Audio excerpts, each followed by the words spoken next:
Hello बच्चों, कैसे हैं आप सभी। और देखिए, इससे पिछले वीडियो में हमने आधुनिकीकरण के रास्ते देखे थे और उसमें लास्ट क्वेश्चन था चीन में 1911 की क्रांति को कहा जाता है। तो माचू वंश की समाप्ति और गणतंत्र की स्थापना जो है 1911। अब आप इसमें देख सकते हो, ये चीन का मैप है, ये इधर कजाकिस्तान है, ये मंगोलिया, ये मंचूरिया है और ये इधर रूस है और इधर ये भारत है। ये इधर जापानी क्षेत्र है, देखिए जापान पीछे हमने पढ़ा था। ये देखो नागासाकी है, पीस सागर, शंघाई, उत्तरी कोरिया, दक्षिणी कोरिया, ये जापान सागर है, ये होकाइडो है, Honshu, Tokyo, Kyoto, Hiroshima, Kyushu, Shikoku. तो ये हमने पढ़ा था कि जापान के जो द्वीप हैं इम्पोर्टेंट, ये इसमें हैं। चलिए अब आगे के क्वेश्चन शुरू करते हैं। मैप देखना बच्चों बहुत ज़रूरी है, क्योंकि जब हम मैप से पढ़ते हैं तो थोड़ा सा हमें पर्टिकुलर उस प्लेस के बारे में पता होता है कि वो वहाँ होगा। अब जैसे मैं बात करूँ कि जापान ने आक्रमण कर दिया चीन पे, तो हम आराम से देख सकते हैं कि भाई ये यहाँ से यहाँ पे है, तो यहाँ से इसके लिए आक्रमण करना आसान है। ठीक है, तो चलिए क्वेश्चन शुरू करते हैं। तो देखिए, मैंने डायरेक्ट बुक में ही अंडरलाइन कर रखे हैं। तो जापान एक द्वीप श्रृंखला है जिसमें 4 बड़े द्वीप हैं, होशु, होशु, शिकोकू, होकाइडो और ओकिनावा। ठीक है, जापान बहुत ही सक्रिय भूकंप क्षेत्र का है क्योंकि ये समुद्र के बीच में है। उसके बाद में है, जापान में पशुपालन की परंपरा नहीं है, चावल वहाँ की बुनियादी फसल है।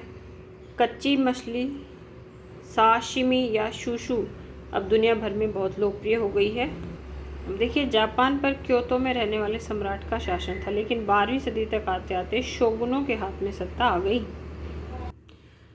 जो सैद्धांतिक रूप से राजा के नाम से शासन करते थे। ठीक है, उसके बाद में है एदो। एदो का मतलब है आधुनिक टोक्यो। फिर है समुराई। समुराई का मतलब होता है योद्धा वर्ग, शासन करने वाले कुलीन थे। फिर है 17वीं शताब्दी के मध्य तक जापान में एदो दुनिया का सबसे अधिक जनसंख्या वाला शहर बना। अब देखिए, निशिजन का रेशम जो है दुनिया भर में सबसे बेहतरीन रेशम माना जाता था। निशिजन क्या है? जापान का ही एक प्रांत है।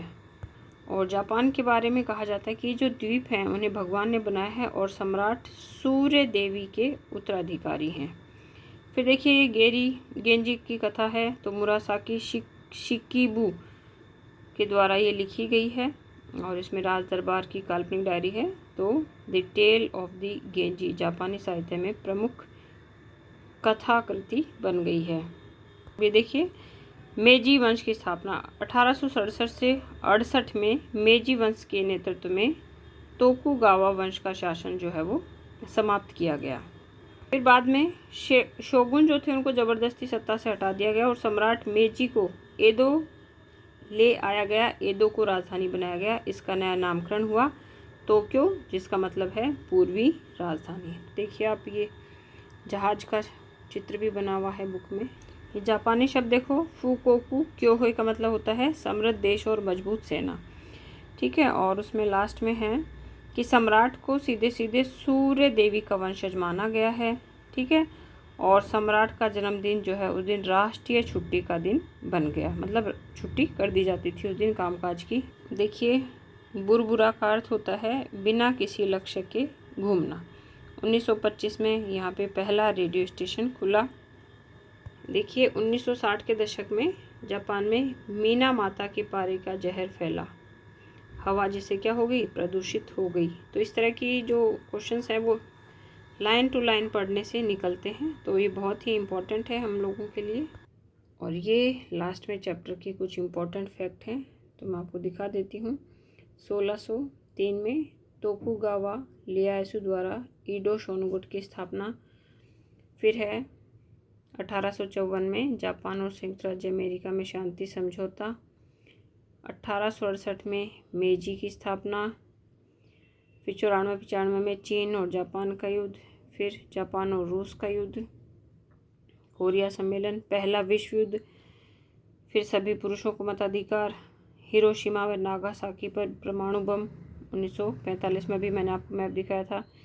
फिर जापान संयुक्त राष्ट्र संघ का सदस्य बना 1956 में। फिर 1964 में एशिया में पहली बार टोक्यो में ओलंपिक खेल। उसके बाद है 1944 से हाँ 1644 से 1911 तक छिंग राजवंश, और फिर 2 अफीम युद्ध हुए 1839 से और 60 के मध्य। उसके बाद में 12 में सन्यास सेन द्वारा कुओमितांग की स्थापना करना, 4 मई का आंदोलन, 21 में कम्युनिस्ट पार्टी, चीन में गृह युद्ध हुआ 26 से 49, लॉन्ग मार्च, ये देखिए ये एग्जाम में क्वेश्चन आया 1934 में।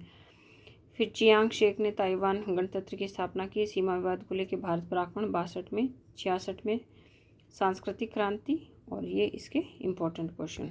उसके बाद में है चीन में साम्यवादी पार्टी की स्थापना 1921 में, लेनिन और ट्रॉट्स्की जैसे नेताओं ने मार्च 1918 में कॉमिंटर्न या तृतीय अंतर्राष्ट्रीय का गठन किया, जिससे विश्व स्तरीय सरकार बनाई जाए और जो शोषण को ख़त्म कर सके। फिर है माओ त्से तुंग आ गया 1893 से 1976, जो CCP के प्रमुख नेता के रूप में उभरे। तो आज की वीडियो बच्चों यहीं ख़त्म करते हैं। अब एक वीडियो और बनेगी जिसमें इसके पूरे जो भी इम्पोर्टेंट